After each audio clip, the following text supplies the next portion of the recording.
योगसार प्रवचन है। देखो क्या कहते हैं, पृष्ठ क्रमांक 17। एक और शुद्ध ध्रुव चैतन्य स्वरूप परमात्म स्वरूप उसे अपना मानना, यह धर्म दशा हुई। इससे विरुद्ध मंदिर जाने का भाव, पूजा यात्रा के विकल्प, ये विभाव दशा हुई। ठीक है, कल अपन इस पर ही चर्चा कर रहे थे। और फिर कहते हैं जहाँ तक पूर्णता नहीं होती वहाँ तक ये व्यवहार के भाव आए बिना रहते भी नहीं। ठीक है, मैंने इसलिए ये बात तो बिल्कुल नहीं सोचना चाहिए कि अपनी दयादान पूजा भक्ति का निषेध कर देंगे तो करेगा कौन, ऐसा नहीं है। वे तो दयादान पूजा भक्ति के पंचेंद्रिय विषय भोगों के राग जब तक जीव अपने स्वरूप में लीन नहीं होता तो उसे दोनों प्रकार का राग आता ही आता है। अशुभ राग भी आता है और शुभ राग भी आता है। देखो, अशुभ का निषेध करा तो अभी अशुभ राग कहाँ छोड़ा अपन ने, नहीं समझे? तो शुभ राग का निषेध करेंगे तो शुभ राग छोड़ देंगे। ये भय बिल्कुल व्यर्थ है लोगों का, नहीं समझ में आया? क्योंकि अगर कहने से कोई भाव छोड़ सकते तुम, तो सबसे पहले तो अशुभ भाव छोड़ना चाहिए। पंचेंद्रिय विषय भोग, कमाने खाने घूमने फिरने के भाव, ये सब अशुभ भाव हैं। और ये अशुभ भाव घोर बंध के कारण, संसार के कारण है कि नहीं? ये बहुत समझाने पर भी नहीं छोड़े ना, है ना? तो जब ये नहीं छोड़े, तो जब हम ये कहेंगे कि दया दान पूजा भक्ति व्रत शील संयम के भाव भी बंध के कारण हैं, संसार के कारण हैं, ये भी जीव का स्वभाव नहीं है, तो लोगों को इसमें आपत्ति होती है। क्या आपत्ति होती है कि साहब अगर आप दया दान पूजा भक्ति का निषेध करेंगे तो लोग दया दान पूजा भक्ति करना छोड़ देंगे। तो प्रश्न ये है कि निषेध करने से अगर छोड़ते हो तो पहले अशुभ भाव का निषेध किया था, तुमने अशुभ भाव क्यों नहीं छोड़ा? समझ में आया? और अब तुम शुभ भाव का निषेध करते हैं तो शुभ भाव छोड़ देंगे, शुभ भाव छोड़ देंगे। ये जो तुम्हें भय है, ये जो डर है, वो इस बात की 100% निशानी है कि तुम्हें शुभ भाव अंदर से सच्चा नहीं होता। जिन्हें शुभ भाव सच्चा होता है उन्हें कभी भी शुभ भाव की निंदा सुनकर शुभ भाव छोड़ देंगे, ऐसा भय नहीं सताता। क्यों भय क्यों नहीं सताता? क्योंकि ईमानदारी से हो रहा है। और जो ज़बरदस्ती हो रहा है, भय से हो रहा है, डर से हो रहा है, वो भाव आदमी को छोड़ने का 100% है ही, वही छोड़ ही देगा, उसमें क्या है। इसलिए कोई व्यक्ति आज तक ऐसा कहने नहीं आया कि आप अशुभ भाव की बुराई करोगे तो लोग अशुभ भाव छोड़ देंगे। कोई आया अपने पास? कभी नहीं आता, क्योंकि अशुभ भाव आपका एक्चुअल है। कितनी ही बुराई करो कि पैसा कमाने का भाव पाप भाव है, बहु आरंभ परिग्रह का भाव पाप भाव है, बड़ा मकान, बड़ी दुकान, बड़ा व्यापार करने का भाव पाप भाव है कि नहीं? पंच इंद्री के विषय भोगने का भाव पाप भाव है, बढ़िया बढ़िया खाने पीने का भाव पाप भाव है, वो बढ़िया बढ़िया ओढ़ने पहनने का भाव, घूमने फिरने का भाव, कश्मीर जाने का भाव, ये सब अशुभ भाव हैं, पाप भाव हैं। ठीक है?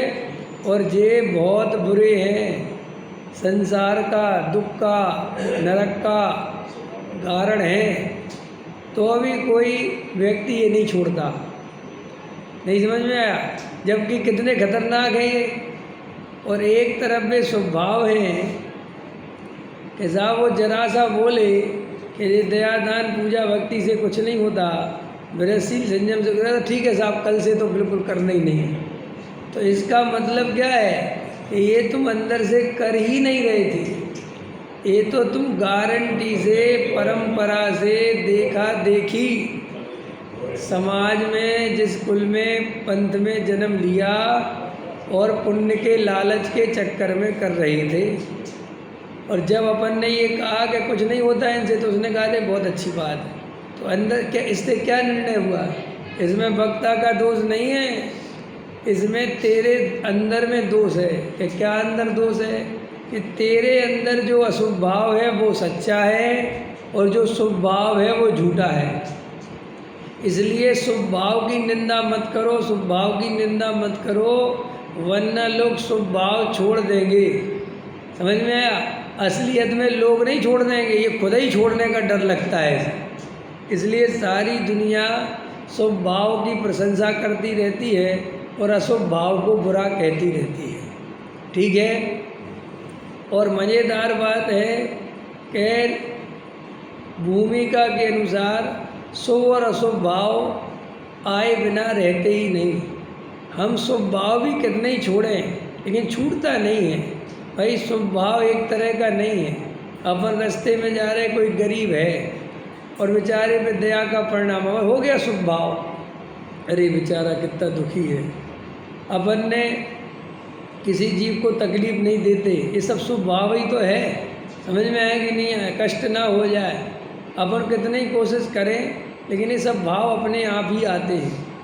तो कल अपन ने ये चर्चा करी थी कि एक और शुद्ध ध्रुव चैतन्य स्वरूप परमात्म स्वरूप है, वो ही मैं हूँ जो अंदर में शुभ अशुभ भावों से भिन्न, सभी प्रकार की पर्यायों से भिन्न, जो सदा काल शुद्ध है, जो सदा काल ध्रुव है, जो सदा काल चैतन्यमयी है, जो परमात्म स्वरूप है। परमात्म स्वरूप क्या होता है?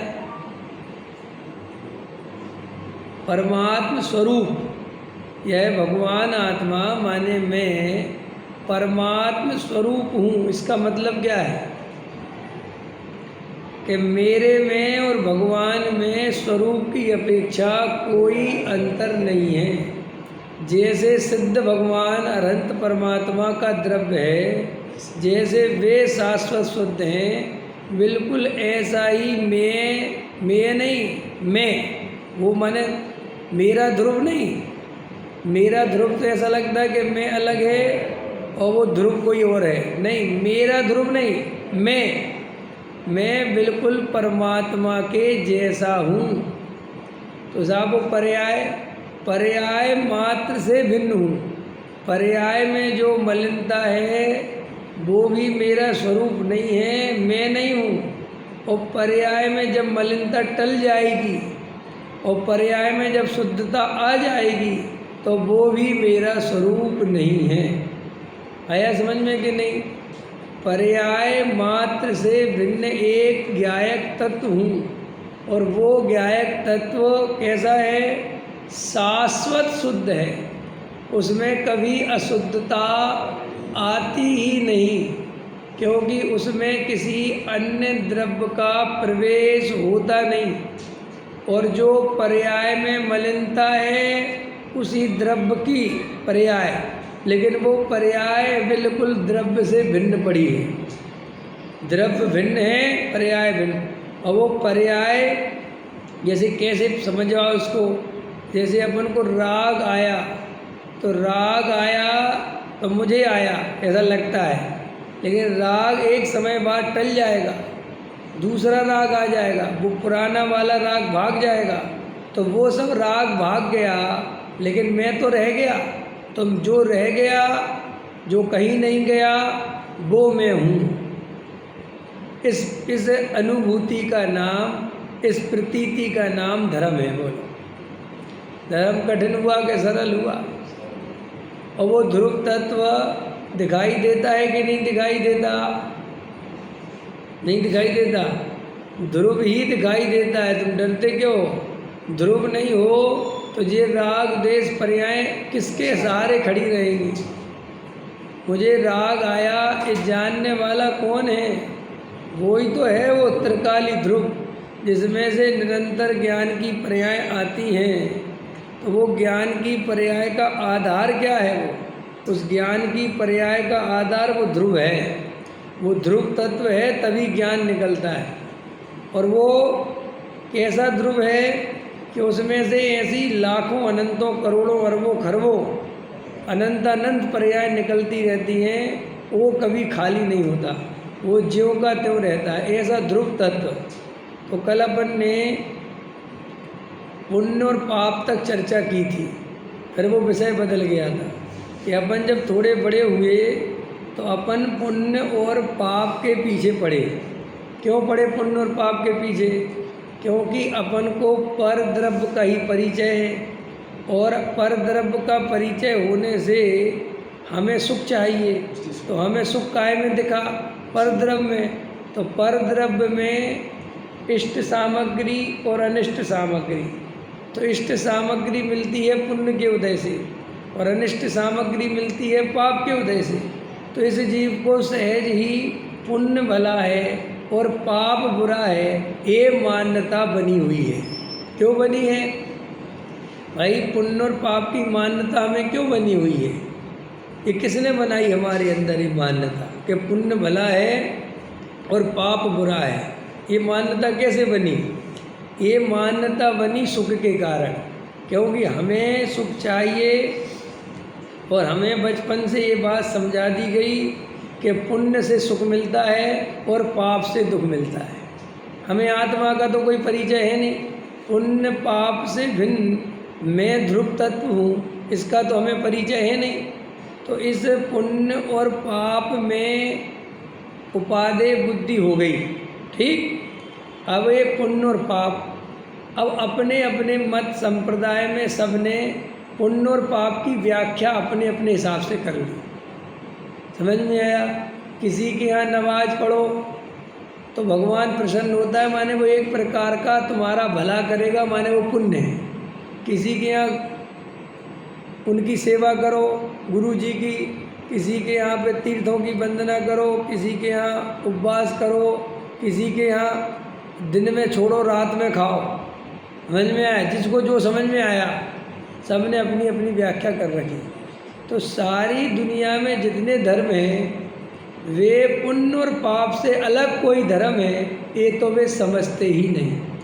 वे तो अच्छे कर्म और बुरे कर्म समझते हैं। समझ में आया? निष्कर्म जो अवस्था है, कर्म से रहित अवस्था, न अच्छा कर्म न बुरा कर्म, ये व्यवस्था, ये व्याख्या केवल जैन दर्शन में आपको मिलेगी।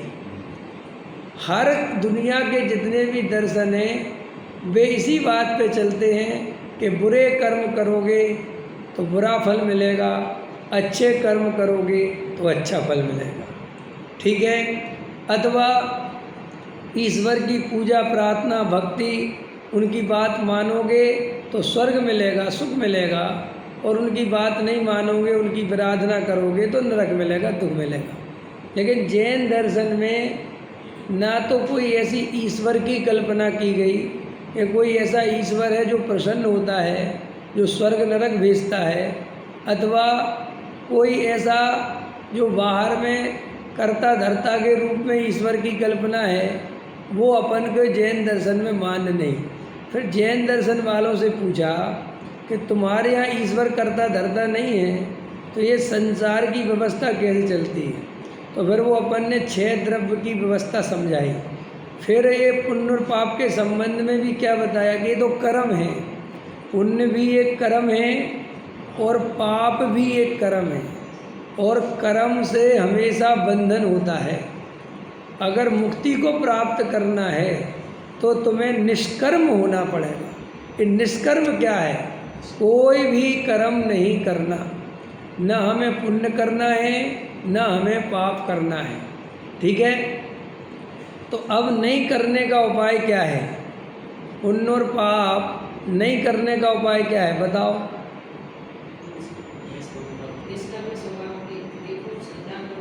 हाँ, पुण्य और पाप को छोड़ने का उपाय, कर्म से रहित होने का उपाय, उस कर्म का कर्तापन छोड़ो सबसे पहले।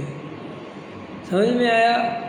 और जो अकर्म है, जिसमें किसी प्रकार का कर्म होता हुआ दिखाई नहीं देता, जो न राग रूप होता है न द्वेष रूप होता है, न जो शुभ भाव में जाता है न अशुभ भाव में जाता है, ऐसा एक ध्रुव तत्व निष्कर्म है जो उस सब कर्मों को केवल जानता देखता है।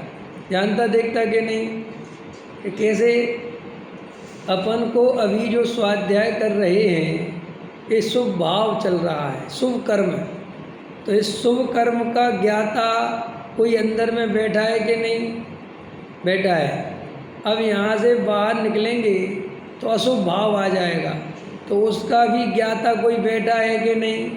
तो वो ज्ञाता ना तो शुभ कर्म में गया न अशुभ कर्म में गया, केवल ज्ञाता मात्र रहा। तो वो जो ज्ञाता मात्र है वो निष्कर्म है, वो कर्म से रहित है। ठीक? और जो ये पुण्य पाप के भाव हैं ये कर्म है। अब आचार्य कहते हैं कि तुम्हें बंधन कब तक होता रहेगा?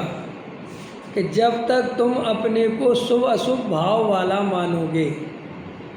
एक, जब तक अपने को शरीर वाला मानोगे, ठीक है, जब तक ये संयोगिक पदार्थ हैं जो स्त्री पुत्र आदि, इनको अपना मानोगे, तब तक तुम्हें निरंतर कर्म बंधन होता रहेगा, निरंतर। ठीक? और जब तुम्हें कर्म बंधन होगा तो ये 4 गति परिभ्रमण होगा, और ये 4 गति परिभ्रमण में अनंत दुख है, तो तुम्हें बहुत दुख होगा।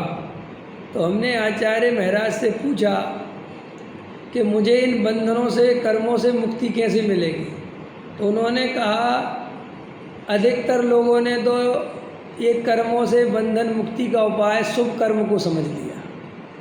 क्यों? अशुभ कर्म को तो गाली दी, सारे दुख का कारण क्या गलती कर दी लोगों ने? अशुभ कर्म को बता दिया, और शुभ कर्म को बता दिया सुख का कारण। समझ में आया? तो शुभ कर्म कमाऊं सुख होगा, अब तक ऐसा माना था। क्योंकि मुझे उपदेश कैसा मिला? बचपन से अपन को संस्कार कैसे मिले कि पाप नहीं करना बेटा, पाप का फल बुरा है, लेकिन पुण्य नहीं करना, पुण्य का भी फल बुरा है। ये उपदेश मिला कभी? और ये अभी तक नहीं मिला। बोलो मिला? और अगर पूज्य गुरुदेव श्री कांजी स्वामी नहीं होते तो ये अभी भी नहीं मिलता। समझ में आया? ये तो महाभाग्य से कुछ अपन ऐसे काल में पैदा हो गए कि अपन को ये बात सुनने मिल गई कि पुण्य भी बुरा है, पुण्य भी संसार का कारण है। और देखो, ये बात जगत में जब बोली जाती है कि पुण्य बंध का कारण है, संसार का कारण है, दुख का कारण है, तो अच्छे अच्छे दिगंबरों को नहीं पचती। क्यों? क्योंकि ये बात है ही दिगंबरों के पास कि पुण्य भी बुरा है। तो कम से कम दिगंबर तो पचा लें इस बात को। भाई अन्यमति तो नहीं पचा सकते। क्यों नहीं पचा सकते? क्योंकि उनके यहाँ तो ये बात ही नहीं है कि पुण्य बुरा है। हमारे यहाँ पर केवल, और आज से नहीं है, 2000 वर्ष पहले कुंद कुंद आचार्य पुण्य पाप दोनों बंध के कारण है, संसार के कारण है। और पुण्य को सुशील तो अज्ञानी मिथ्या दृष्टि कहते हैं। पुण्य सुशील कैसे हो सकता है? जो संसार का कारण हो। समझ में आया? पाप को तो दुनिया कुशील कहती है, लेकिन पुण्य भी पाप के समान कुशील है। कुसेवन करना, कुसेवन है, अच्छा नहीं है साहब। और कुंद कुंद आचार्य देव अकेले ने नहीं कही ये बात। ये मूल आगम ग्रंथों में आप जब आश्रव का स्वरूप पढ़ेंगे, जब आप आश्रव के भेद पढ़ेंगे, तत्वार सूत्र में पढ़ लीजिए, तो वहाँ पर शुभ आश्रव और अशुभ आश्रव ये दो भेद बताए हैं। माने जो आश्रव है वो दुख का कारण है, और वो दो तरह से होता है। पहले तो आश्रव कैसा है? दुख है, और वो आश्रव दो तरह से होता है। कर्म दुख रूप हैं, और कर्मों का आना दो प्रकार से होता है। कौन से दो प्रकार है वे? शुभ कर्म और अशुभ कर्म। पकड़ में आया कि नहीं? तो आश्रव दुखकार घनेरे, बुद्धिवंत तिन्हें निर्वेरे। जो आश्रव हैं वे दुख के कारण हैं, और वो दो तरह से आते हैं, एक अशुभ के रूप में और एक शुभ के रूप। तो ये तुमने कहाँ से निकाला कि शुभ में आने वाला आश्रव अच्छा है? ये निकाला कहाँ से? अगर वो शुभ भाव अच्छा होता तो वो आश्रव के खाते में क्यों डालते? नहीं समझ में आया भाई। कोई आदमी बढ़िया उच्च जाति का हो, उच्च कोटि का हो, अच्छे आचरण वाला हो, तो उसे उच्च स्थान पर बैठाया जाता है। समझ में आया? उसे गंदगी में क्यों बैठाएंगे? उसे गलत लोगों के साथ क्यों सुलाएंगे? करोगे क्या ऐसा? बोलो, आप समझ रहे मैं क्या कह रहा हूँ? मैं आपके घर भोजन करने आऊँ तो आप बढ़िया से बढ़िया A1 से A1, और अधिकतर तो चांदी की थाली निकालेंगे। समझ में आया? हाँ, इंदौर तरफ, बम्बई तरफ बहुत चांदी की थाली चलती, अपने तरफ नहीं चलती, वहाँ बहुत चलती। तो चांदी की थाली में खिलाएंगे, चांदी की। तो चांदी की थाली में सबको खिलाते हैं क्या? नहीं। जो बहुत उत्कृष्ट, जिनके प्रति उनको बहुत आदर है, बहुमान है, उनके लिए चांदी की थाली में खिलाते हैं। कोई ऐसा कोई भी आ जाए कि उसे चांदी की थाली में नहीं खिलाएंगे। ऐसे ही अगर ये पुण्य आदर के योग्य होता, अगर ये पुण्य वास्तव में सुख का कारण होता, ये पुण्य करने लायक होता, तो आचार्य इसे संबर के खाते में रखते। उनने संबर में तो नहीं रखा ना। और ये तो दुनिया जानती है कि आश्रव और बंध बुरे हैं। बस जाओ पूछ लो किसी से। तुम किसी महाराज के पास जाना और पुण्य के बारे में कुछ मत बोलना, सिर्फ ये पूछना महाराज आश्रव बुरा है कि अच्छा है। नहीं समझे? थोड़ा स्वाध्याय वाले महाराज से पूछना, क्योंकि आजकल ऐसे महाराज भी है उनका स्वाध्याय बिल्कुल नहीं है। वे कहते कम आश्रव क्या है? समझ में आया? तो उनसे जाके पूछना कि आश्रव अच्छा है कि बुरा। तुरंत कहेंगे अरे आश्रव तो संसार का कारण है, आश्रव तो बहुत बुरा है, आश्रव तो दुखरूप है। फिर ये पूछना तुम कि जब आश्रव दुखरूप है तो पुण्य सुखरूप कैसे हो गया? समझ में आया? अब पुण्य तुम सुखरूप कहते हो, तो ये विपरीतता आ गई कि नहीं आ गई? क्लियर हो गई कि नहीं? तो वो पुण्य भी आश्रव है, बंध है, दुख का कारण है। इसलिए जो दुनिया में मान्यता है लोगों की, वे कभी निष्कर्म तक पहुंच ही नहीं सकते, क्योंकि वहाँ कर्म को काटने के लिए कर्म ही किया जाता है। क्या किया जाता है? हाँ, कर्म डॉक्टर साहब की रचना है। कर्म काटने के लिए कर्म ही करते रहे, और जब कर्म ही करते रहे तो कर्म ही बंधते रहे। समझ? ये जीव पाप से पुण्य को काटना चाहता है, ठीक है। लोग कहते नहीं साहब पुण्य से पाप कट जाता है, मान लिया कट जाता है, लेकिन वो पुण्य स्वयं बंधन रूप है। एक व्यक्ति को लोहे की बेड़ी डली थी और बहुत दुखी हो रहा था, तो एक आदमी सोने की बेड़ी ले आया, बोले मैं तुम्हें इन बेड़ियों से मुक्त कर देता हूँ। तो बड़ा खुश हुआ कि वाह, मुझे बेड़ियों से मुक्त करा जा रहा है, और उसने लोहे की बेड़ी हटा दी और सोने की बेड़ियाँ बांध दी। बोलो कितना प्रसन्न हुआ होगा वो कि अच्छा हुआ, पहले लोहे की बेड़ी से बंधा था, अब तो मज़ा आ गया सोने की बेड़ी से बंधा है। कोई भी समझदार पुरुष होगा, तुम गले में सोना कितना ही पहनना चाहते हो, कितना ही तुम सोने के प्रति लालायत हो, लेकिन तुम्हें उसी सोने से बांध दिया जाए, बोलो खुश होगे?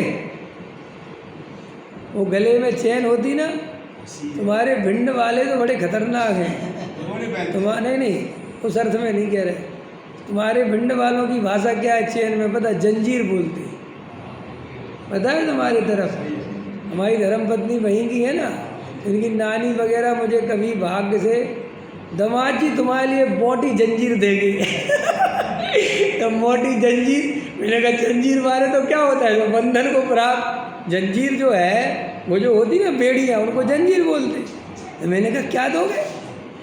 जंजीर? अरे जंजीर माने जो गले में वो सोने की चैन। अरे मर गए, इसको जंजीर बोलते। मैंने कहा बढ़िया नाम दे रखा तुमने, सही नाम तो इसका वही है जो बंधा दे।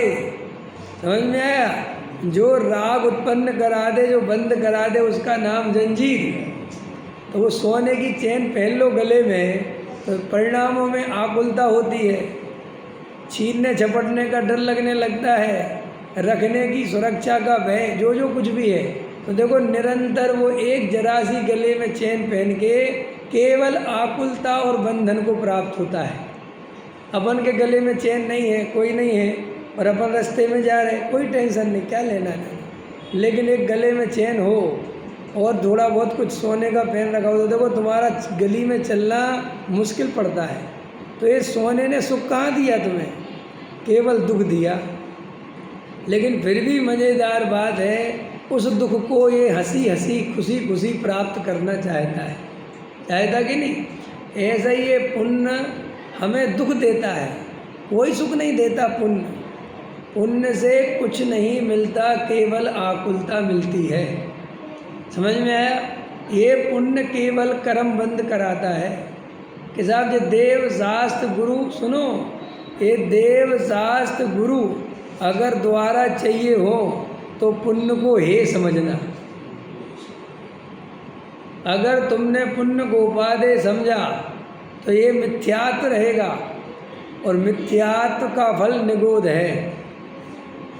अब बोलो, है नहीं खतरनाक? एक भाई मिला मेरे को इंदौर में, खेल लगा पुण्य को बुरा क्यों कहना। हमने कहा चलो ठीक है, तुम बुरा क्यों कहना इसके तर्क दो, और मैं इस बात के तर्क दूंगा कि बुरा क्यों कहना। तो क्या लगा, पुण्य ने हमें सब कुछ मिलाया, सब कुछ दिया, देव शास्त्र गुरु सब पुण्य नहीं तो दिया। हमने कहा दिया है तो इसलिए दिया है कि पुण्य कह रहा कि अब मुझे छोड़ दे। समझ में आया कि नहीं आया? पुण्य मिलना तब सार्थक है जब तुम पुण्य को छोड़ सको। कर्म बंधन काटने के लिए कर्म ही करते रहे, और कर्म ही करते रहोगे तो कर्म ही बनते रहेंगे। तो साहब पुण्य करना छोड़ दें क्या? छोड़ नहीं सकते, वो तो भूमिका के अनुसार आता है, लेकिन उसका कर्तृत्व छोड़ दो, उसका एकत्व छोड़ दो, उसका ममत्व छोड़ दो, उसका भोक्तृत्व छोड़ दो। देखो गजब की बात है, दुनिया बाहर में छोड़ने को छोड़ना समझती है। नहीं समझ में आया? भोजन छोड़ दो, तो क्या अर्थ है भोजन छोड़ दो? कपड़े छोड़ दो, क्या अर्थ है इसका? अपन को एक ही अर्थ पता है कि भोजन छोड़ दो माने भोजन मत करो, कपड़े छोड़ दो माने कपड़े मत पहनो। लेकिन जैन दर्शन में ये अर्थ नहीं होता। जैन दर्शन में मान्यता में अपना मानना छोड़ दो। ये असली छोड़ना पहले है।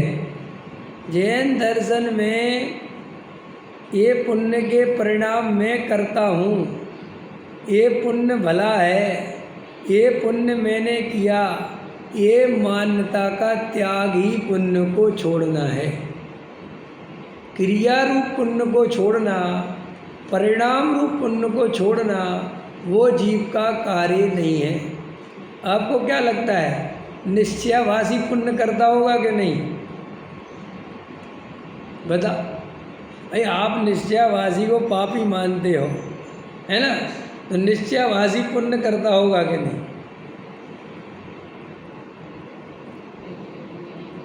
है? हाँ बरा, निश्चयाभासी की बात कर रहे ना बंदा। भाई निश्चयाभासी तो पुण्य बिल्कुल छोड़ चुका ना तुम्हारे हिसाब से, भाई स्वच्छंदी हो गया ना वो तो उसे पुण्य बनता होगा कि नहीं बनता होगा? हाँ, बांधने से नहीं बनता, लेकिन उसको पुण्य भाव आता होगा कि नहीं आता होगा? है? हाँ भैया, मुनिराज भी पुण्य को इतना हे मानते हुए भी उन्हें पुण्य परिणाम बहुत आता है।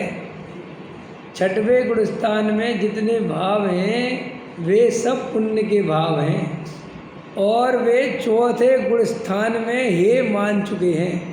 अच्छा, चौथे में माना कि पहले में? कब माना नरेश जी? हैं?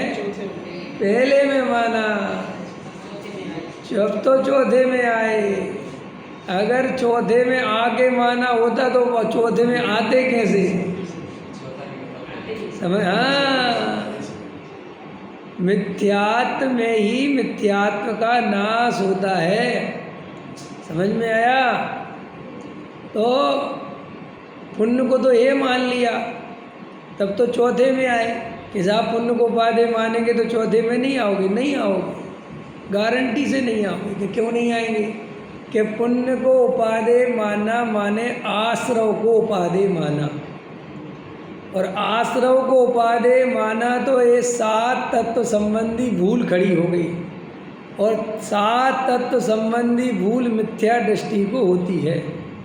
तो जब तुम्हारी वो भूल ही नहीं निकलेगी, वो मिथ्यात्व ही नहीं छोड़ोगे, तो चौथे में आओगे कैसे? ठीक, इसलिए जो जीव ऐसा मानते हैं कि अशुभ से अच्छा तो शुभ है, और शुभ तो कम से कम जब तक शुद्ध में नहीं जाए करना चाहिए, ये मान्यता जिस जीव की रहेगी वो कभी भी सम्यक दर्शन की प्राप्ति नहीं कर पाएगा। क्यों नहीं कर पाएगा? वो पुण्य को वहाँ अच्छा कहाँ मान रहा? अच्छा माना उसने घुमा फिरा के अशुभ से शुभ अच्छा ही मान लिया।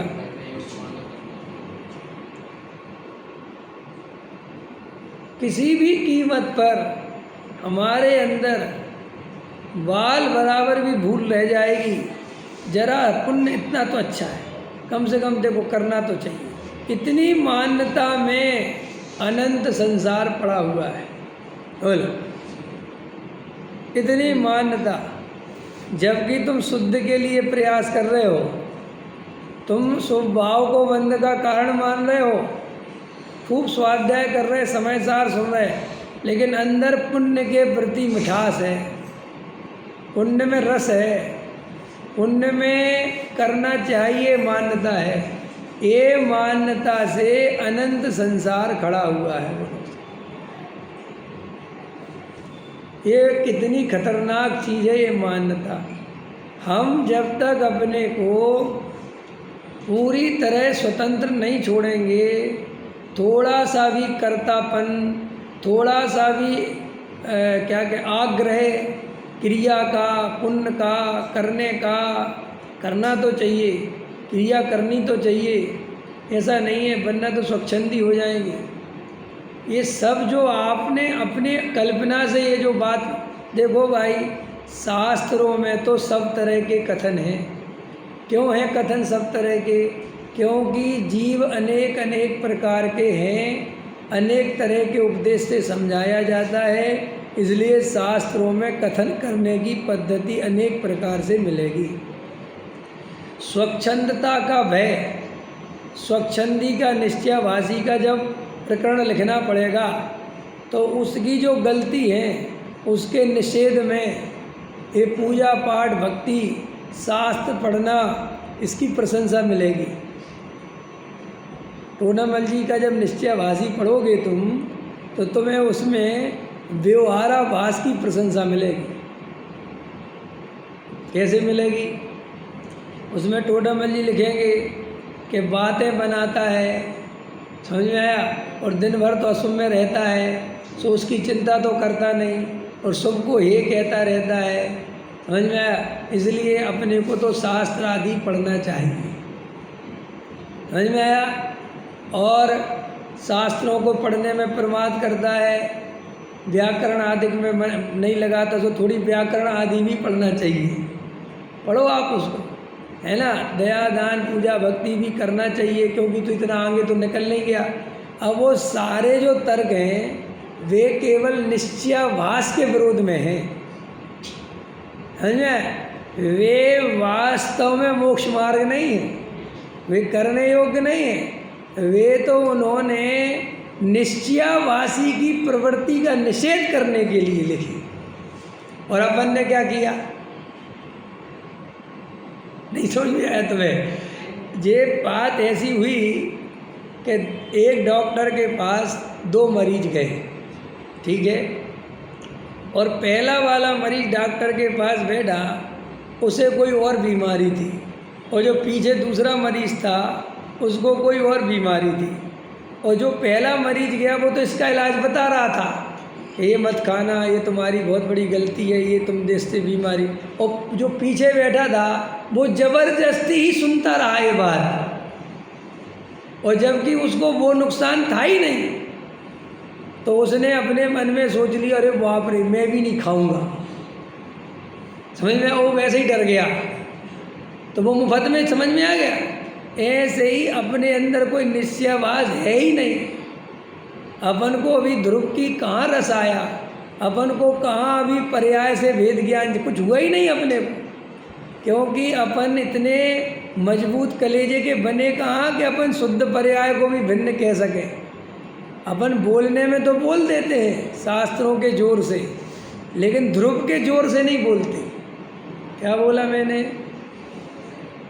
क्या बोला? शास्त्रों के जोर से तो तुम बोलते हो कि मैं प्रमत्त नहीं अप्रमत्त नहीं, बस एक ज्ञायक भाव हूँ। ऐसा कुंद कुंद देव समय सार की छठवीं गाथा में फरमाते हैं। तो वो जोर किसका? समय सार का। वो जोर किसका? कुंद कुंद। तुम्हारा जोर है ही नहीं उसमें, तुम तो उनके जोर से जोर जोर से बोलते हो, समझ में आया। अपने अंदर तो अभी पुण्य और पाप में भेद चल रहा है। अपने अंदर तो पुण्य भला है और पाप बुरा है, ये चला ही रहा है।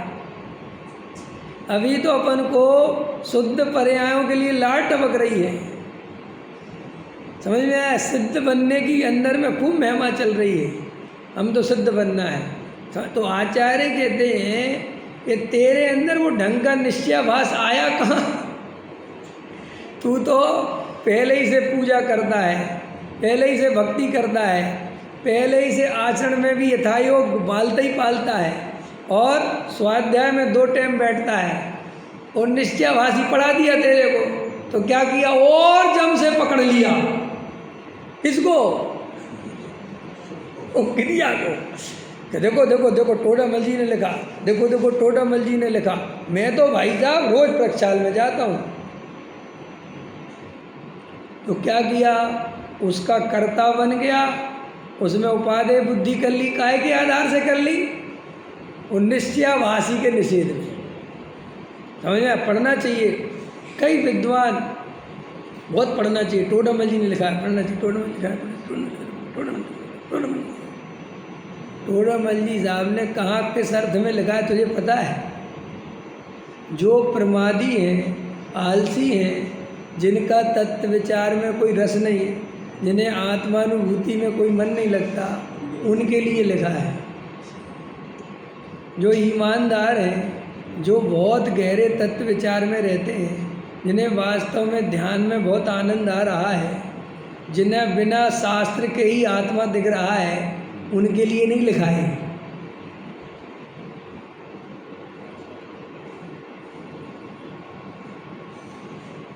ज्ञान ध्यान तपो रखता तपस्वी सा प्रशस्यते, विषया साव बसाती तो निरारंभो परिग्रह। ज्ञान ध्यान तपो रखता तपस्वी सा प्रशस्यते। मुनि राजों को एक ही काम करने योग्य है। क्या करना चाहिए? अपने स्वरूप में निमग्न रहना चाहिए। समझ में आया? फिर दूसरी लाइन में क्या है कि अगर नहीं रह पाए तो फिर शास्त्र आदि का अवलंबन लेना चाहिए। अब कोई इसका अर्थ ये निकाले कि साधुओं के लिए लिखा है शास्त्र का अवलंबन लेना चाहिए, तो मैं तो शास्त्र पढ़ूंगा। रे भैया, पहला कर्तव्य नहीं था, पहला तो स्वरूप में स्थिर होना ही कर्तव्य है। ऐसे ही स्वाध्याय करना हमारा कोई कर्तव्य नहीं है, घबराना नहीं है। अब थोड़ा सा समझे, पूजा पाठ करना हमारा कोई कर्तव्य नहीं है। हमें तो निरंतर अपने स्वरूप में रहना चाहिए, निरंतर वेद ज्ञान करना चाहिए, निरंतर तत्व अभ्यास करना चाहिए। और जब ये ना कर सको, जब इसमें स्थिर ना रह सको, तो बाहर में देव शास्त्र गुरु का अवलंबन लेना चाहिए, पकड़ना नहीं चाहिए। आपने कभी सोचा शब्द अवलंबन क्यों लिखा?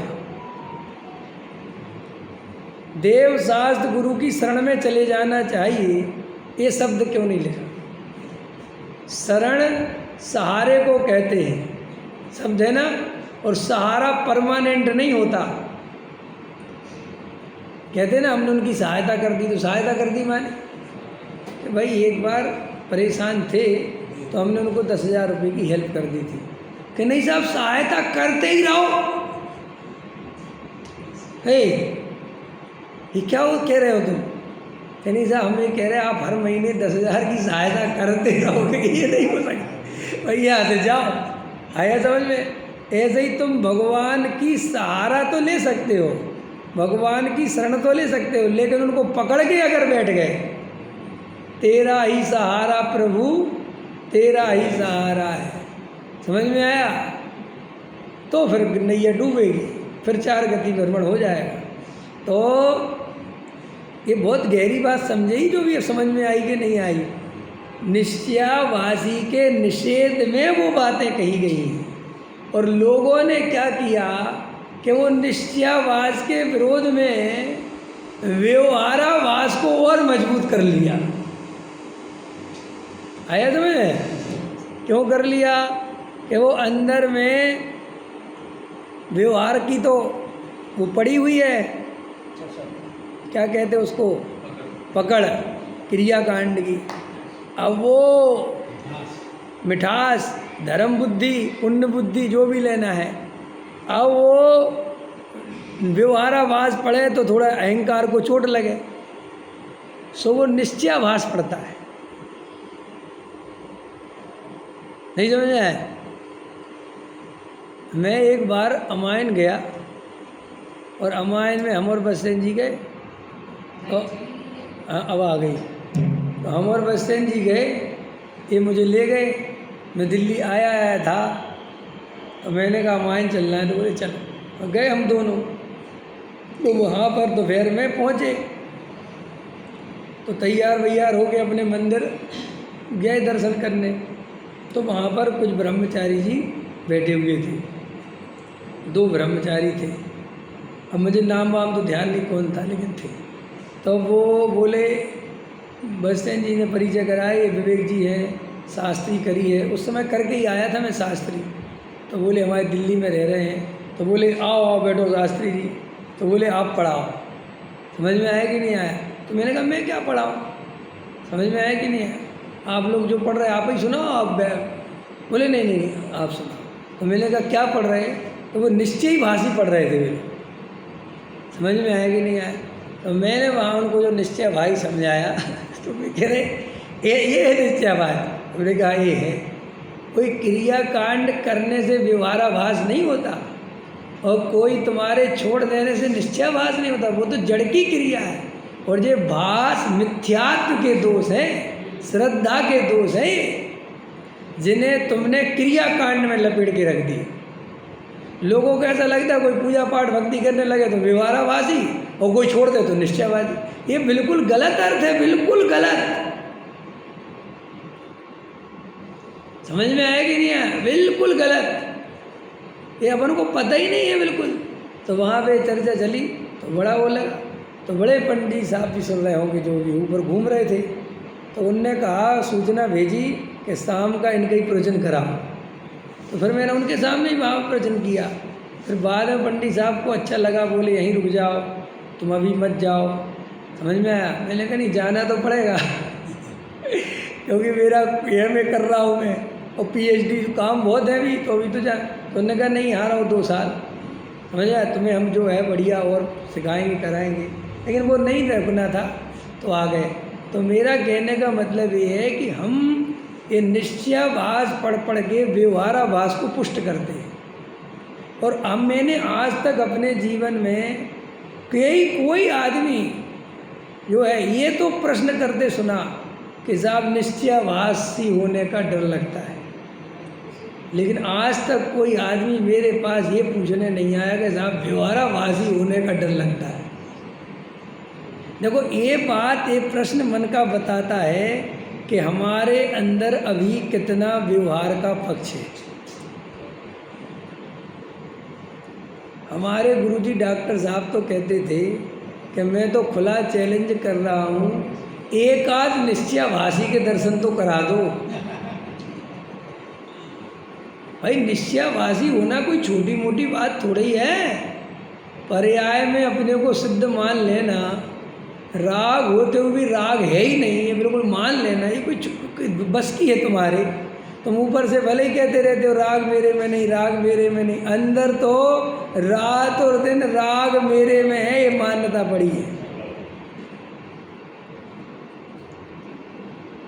और निश्चयाभास का अर्थ वास्तव में ये है कि वो जो निश्चय की बातें करता है, असली सम्यक दर्शन का कारण तो वो ही है, लेकिन वो उसका प्रयोग नहीं करता, वैसी अनुभूति नहीं करता, केवल बातें करता है, इसलिए निश्चयाभास। आया समझ में? जो वो शुद्ध ज्ञायक तत्व की चर्चा करता है, वो अगर उसकी दृष्टि करे, उसकी अनुभूति करे, तो वो तो सम्यक दृष्टि है भाई साहब। और निश्चयाभासी के पास विषय तो मौजूद है सम्यक दर्शन का, व्यवहाराभासी के पास वो भी नहीं है। व्यवहाराभासी ज़्यादा फंसा हुआ है, क्योंकि उसकी मिथ्या मान्यताएं ऐसी हैं कि छोड़ना बहुत मुश्किल है। भैंस निश्चयाभासी को तो जरा सा अगर धक्का दो तो वो एकदम समझ जाए, लेकिन व्यवहाराभासी जो क्रिया का पक्षपाती है, जो पुण्य का पक्षपाती है, भाई साहब वो एकदम अकड़ जाएगा, वो तो एकदम हो जाएगा। तो किस प्रकरण में, किस अपेक्षा से, किस प्रयोजन से क्या कथन किया गया है, ये हमें बहुत गहराई से समझना चाहिए। हम हर कथन अपने ऊपर घटित कर लें, ये नहीं चलेगा। नहीं, जब टोडरमल जी साहब ने लिखा कि थोड़ा व्याकरण आदि का ज्ञान करना चाहिए, थोड़ा प्राकृत संस्कृत भी आ जाए तो अच्छी बात, तो अब श्रोता पकड़ के बैठ गए। तो साहब उसमें लिखा है टोडरमल जी ने, और बूढ़े हो रहे हैं 60 साल के, और ये बच्चन जी पहुंच गए सुदीप जी के पास, मुझे प्राकृत सिखा दो। क्यों सीख रहा? टोडरमल जी ने लिखा है। अरे गजब हो गया यार। वो तो उन्होंने, जो विद्वान हैं, जिनके क्षयोपम ज्ञान है, जिनके पास समय है, ताकत है, उनको कहा कि भाई सीख लो तो और बढ़िया पढ़ने में आ जाएगा। लेकिन तुम्हारा तो भाई साहब ना अनुकूलता है, ना क्षयोपम है, ना उम्र है, ना काय को इन चक्करों में फंस रहे। एक वाले भाई साहब मुझे मिले, बोले मैं कोई प्रवचन कर रहा था, तो वो तिलतुष भिन्नम की कोई चर्चा हुई, तो एकदम बोले, एकदम प्रवचन के बाद बोले आप लोग ना मूछ वाले होकर भी पूछ वाला सम्यक दर्शन चाहते हैं। क्या बोले? मूछ वाले होके भी पूछ वाला सम्यक दर्शन। मैंने अर्थ समझ गए तुम? इतना वेद ज्ञान शॉर्टकट क्यों करना? अपन तो मनुष्य हैं, तो बहुत शास्त्रों को पढ़ना, बहुत व्रतशील संयम पालन करना, समझ में आया? वो शेर वाला सम्यक दर्शन क्यों लेना? जैसे सम्यक दर्शन भी अलग अलग होते हो।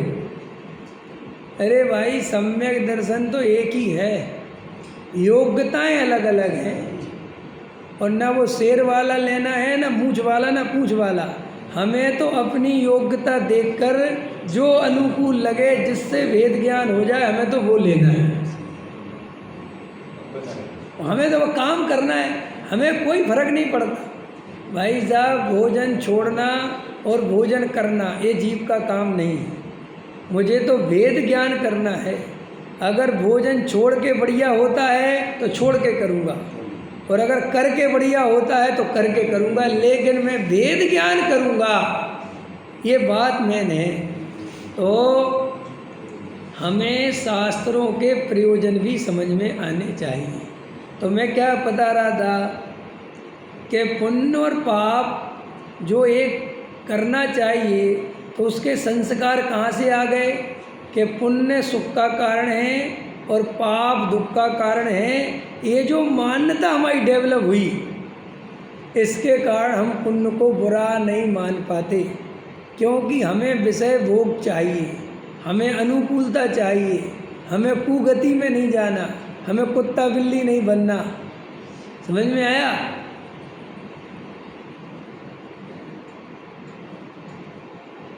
निहाल भाई का एक बोल है कि मैं निगोद में चला जाऊंगा।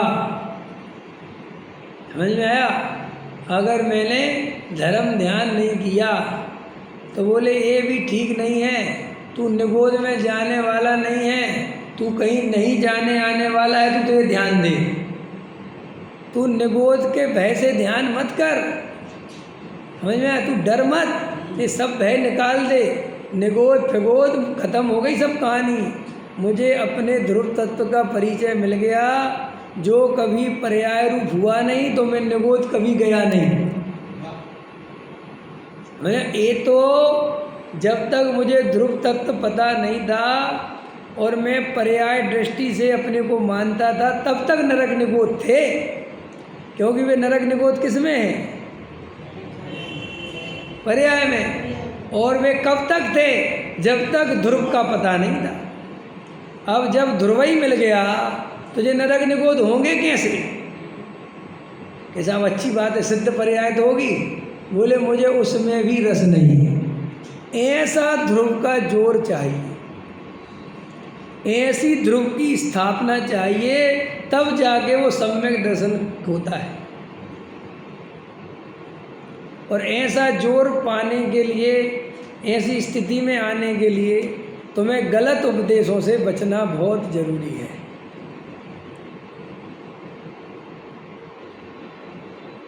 क्योंकि व्यवहार का उपदेश बहुत ज़्यादा है। व्यवहार का उपदेश देने वाले न विद्वानों की कमी है, न महाराजों की कमी है, न किसी की कमी है। करने करने करने का उपदेश, ये करो ये करो ये करो ये करो ये करो, पुण्य छोड़ो पाप करो, पाप छोड़ो धर्म करो। समझ में आया? करो। तुम अकर्ता ज्ञायक हो, तुम पुण्य पाप शुद्ध शुद्ध पर्यायों से भिन्न हो, तुम निष्क्रिय ज्ञायक तत्व हो, ये उपदेश बिल्कुल नहीं मिलता। और सबके चक्कर में सब चला जाता है। ये सबका चक्कर समझ गए? चारों अनुयोगों का आग्रह रखना, सब पढ़ना चाहिए। जिनवाणी तो सारी अच्छी है, नहीं पढ़ना चाहिए। प्रथमान योग भी, करणान योग भी, चरणान योग भी, नहीं सब पढ़ना चाहिए। एक आग्रह। दूसरा आग्रह, जितना बने उतनी तो अपन को क्रिया करनी ही चाहिए, जितना बने उतना त्याग व्रत तो करना ही चाहिए। दूसरा आग्रह। तीसरा, देव शास्त्र गुरु का आग्रह, नहीं पूजा पाठ भक्ति तो बिल्कुल भाई साहब बहुत ज़रूरी है। समझ में आया? और गुरुओं की भैया सेवा करना, भैया भैया, और सबरे देखो जी सब अपने ही गुरु हैं जी, ऐसा नहीं है। विद्वान कोई भी हो सब बढ़िया ही सुनाते हैं। ये सब जो तुम्हारे अंदर ये फतूर है, ये तुम्हें मुक्ति नहीं मिलेगी, सम्यक दर्शन नहीं मिलेगा। हाँ, ये जो आपने बोला ना कि कई लोग आपको पर्याय का विवेक तो रखना चाहिए, क्रिया का विवेक तो रखना चाहिए। सुनो, तुम अपने ध्रुव का विवेक रख लो, पर्याय पर्याय के विवेक अपने आप आ जाएंगे। और तुम पर्याय का विवेक रखने गए और हाथ से फिसली बात, क्योंकि पर्याय का विवेक कर्तृत्व को लेके आता है, क्रिया का विवेक कर्तृत्व को लेके आता है। रामचंद्र जी सीता के पति थे, तो पति अकेले थे कि साधर्मी भी थे, और साधर्मी कच्चे नहीं थे दोनों के दोनों। क्यों? सीता भी सम्यक दृष्टि और रामचंद्र भी सम्यक दृष्टि, दोनों सम्यक दृष्टि थे ना भाई। सीता जी भी सम्यक दृष्टि थी और रामचंद्र जी भी सम्यक दृष्टि थी। फिर भी उस साधर्मी को जंगल छुड़वा दिया। क्या कर दिया भाई? पत्नी को जंगल छुड़वाना अलग बात है, लेकिन मेल में तो ये भी जानते थे ना रामचंद्र जी के भी ज्ञानी हैं, समझ में आया? और खुद तो ज्ञानी थे, तो ज्ञानी का ज्ञानी के प्रति कितना प्रेम होना चाहिए, समझ में आया? फिर भी देखो कैसा राग, कैसी कसाई आई कि घनघोर जंगल में छुड़वा दिया। मतलब वास्तव में जंगल में छुड़वा दिया माने मरने के लिए छोड़ दिया। अब ऐसा राग माने ऐसा भाव एक सम्यक दृष्टि को आया। अब रामचंद्र जी के उस भाव को किस कोटि में डालोगे, कैसे करोगे कि ऐसा भाव ज्ञानी को कैसे आ गया? पर्याय का विवेक समझा रहा हूँ मैं, पर्याय का विवेक रखो। क्या रखें विवेक? इतने विवेक महान को ऐसा भाव आ गया, अब हम क्या विवेक रखें? तो फिर ये व्यवहार का उपदेश है। विवेक रखो, ध्यान रखो भाई, थोड़ा सावधानी से। सब व्यवहार के काम, वस्तु के स्वरूप में कुछ है ही नहीं। स्वरूप में सावधानी रखते रखते एक्सीडेंट हो जाता है। और एक आदमी, वत्सेन जी, हमारी पत्नी कल एक बोली, वो जो कल जो फ़ोन आया था ना जिससे, वो लड़के का फ़ोन आया था, इसमें गुस्सा कर रहा था मैं। तो मज़ेदार बात, हमारी पत्नी बात बोली, हम भी सोचे मन में, शराब पीवे वो और किडनी खराब हुई उसकी पत्नी की। क्या? शराब पीता है रात दिन वो, और किडनी किसकी खराब हुई? हद हो गई है। ये क्या मतलब हुआ? कोई मतलब नहीं। ऐसे ऐसे शराबी हैं कि उनको कब का मर जाना चाहिए, समझ में आया? अनाप शनाप उल्टा सीधा माँ अवक्ष खाते हैं, माँ नशा करते हैं, शराब पीते हैं, सिगरेट पीते हैं। माने कई नशेड़ी तो ऐसे होते हैं कि वे एक नशे से काम नहीं चलता उनका, समझ आए? शराब भी पिएंगे, सिगरेट भी पिएंगे और तम्बाकू भी खाएंगे और गंदा संदा खाना खाएंगे, फिर भी नहीं मरते। और एक आदमी शुद्ध सात्विक भोजन कर रहा बेचारा, बिना घी की दाल पी रहा, बिल्कुल बिल्कुल एकदम, और उसको हार्ट फेल हो रहा, उसके ब्लॉकेज हो रहे हैं, उसकी किडनी खराब हो रही। अब ये क्या हो रहा है? क्या हो रहा है? दो इसका जवाब दो। ऐसा गजब हो गया। अरे भैया, ये व्यवहार ने का कथन है कि सावधानी रखो। सच्ची बात तो ये, जिस द्रव्य का जो परिणमन जैसा होना है, जो पर्याय जब जैसी आनी है, उसे रोका नहीं जा सकता। वो अपनी तत्समय की योग्यता से आए बिना नहीं रहती। और पर्यायों का आपस में कोई संबंध, एक पर्याय शुभ की आई, फिर अशुभ की आ गई, फिर शुभ की आ गई। गुरुदेव श्री फरमाते थे ये बहुत अच्छा कि अगर शुभ भाव को शुद्ध भाव का कारण कहोगे, क्यों कि शुभ भाव के अभाव पूर्वक शुद्ध भाव आया ना, तो शुद्ध भाव के पहले कौन था? तो शुभ भाव काय का कारण है? शुद्ध भाव का। तो गुरुदेव श्री लेते थे तो अशुभ भाव शुभ भाव का कारण है।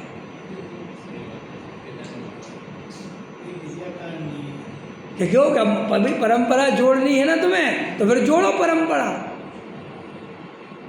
भाई मिथ्यात्व से सम्यक्त हुआ, तो मिथ्यात्व कारण हो गया सम्यक्त का। ऐसा नहीं है। शुभ भाव अपनी आज़ादी से आता है, अपनी योग्यता से आता है, अपनी स्वतंत्रता से आता है। इसके पहले तुम्हारा कितना शुभ भाव था, उस शुभ भाव को कोई लेना देना नहीं है। और बढ़िया से बढ़िया शुभ भाव चल रहा था, एकदम बढ़िया बढ़िया चल रहा था, और फिर एकदम अशुभ भाव आ गया। कहाँ से आ गया? आता है कि नहीं आता? बोलो। तुम इतने बढ़िया एकदम ऐसे एकदम बहुत बढ़िया भाव विभोर हो रहे थे भगवान के, एकदम ओ अरे वो बहुत ही अच्छा, अरे प्रभु, ऐसे भाव चल रहे थे। और इतने में ज्ञान का गे शत्रु बन गया। ज्ञान का गे कौन बन गया? शत्रु बन गया। इसको तो मिले तो पीट दूँ। एकदम ऐसा अशुभ भाव उस शुभ भाव के बीच में अचानक टपक गया। क्या क्या क्या हुआ है? तुमने सावधानी नहीं रखी थी? रखी थी ना सब। क्या सावधानी? भाई भगवान के सामने खड़े थे, स्तुति बोल रहे थे, मन भी वचन भी और काया। ये स्तुति क्या है? मन वचन काया भगवान में लगा दी, ये स्तुति तो है। समझ में आया? तो मन वचन काया से भक्ति स्तुति में लगे थे। तुमने तो अपनी पूरी सावधानी से लगे थे। ये बीच में शत्रु कहाँ से आ गया और कसाय कहाँ से आ गई? इससे पता चला कि हम परिणामों के कर्ता एक सेकंड भी नहीं है। इतनी स्वतंत्रता अपने को दो तो अपरिणामी के दर्शन होंगे।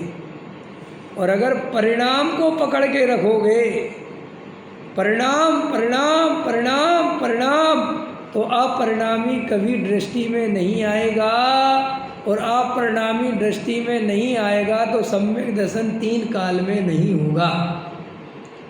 विचार करना सहजा।